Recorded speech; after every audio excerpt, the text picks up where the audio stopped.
Alright guys, hey, it's Sean again. I'm going to show you the how to rig up a wacky style worm.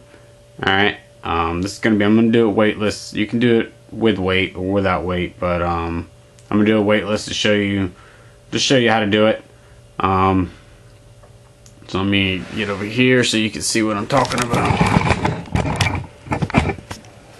Okay, so first things first is you got to have a worm hook. Alright, there's your worm hook, and then next you want a stick worm. Alright, I use a little bit heavier because you're doing this weightless and you want it to be able to sink a little bit. So the color's really up to you, and depending on the water clarity and whatnot, what the bass are liking. So you throw a few different colors out there to figure out what you need. But so on the stick worms, you have a little section right here that's smooth. It looks a little bit different than the rest of the worm. That's where your hook's gonna go. I'm gonna go to the outside, and I'm gonna rig this weedless, so it may look a little bit different than not weedless, but I ran all mine weedless. Okay, so I'm gonna go to the outside of this little section, which is like this right here, the size of it right here. Alright, so I'm gonna go to the outside of this one, come all the way through the belly. Alright, come back up. So now, I mean, it looks like this.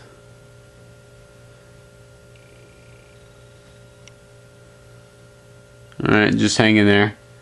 Alright, then I'm going to come to the other side of that segment. Come to the other side, and I'm going to run it back through. Back to the belly again. Alright.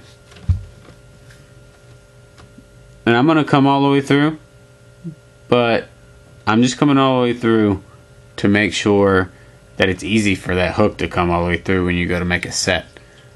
Because what we're going to do is we're going to leave that hook, the end of the tip of that hook inside that belly. Alright, you shouldn't be able to see the hook at all. Alright, see a little tip showing there. I'm going to cover that up. But we go all the way through like that, just to make sure it's easier for that hook to get through when you're going to make a set. So work it through a little bit, and then, but you don't want it too loose, because then every time you snag on something, it's going to come out.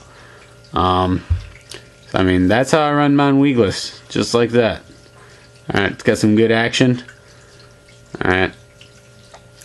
If your holes become too loose where your hook's at, where the tip of your hook's at, it's pretty easy to take a lighter to it, and that worm will mold right back down to where it was before we started putting a hook in it.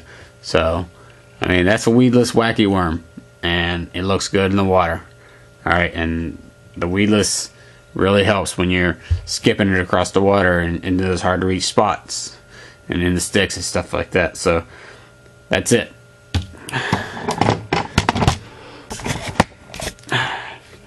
Thanks for watching.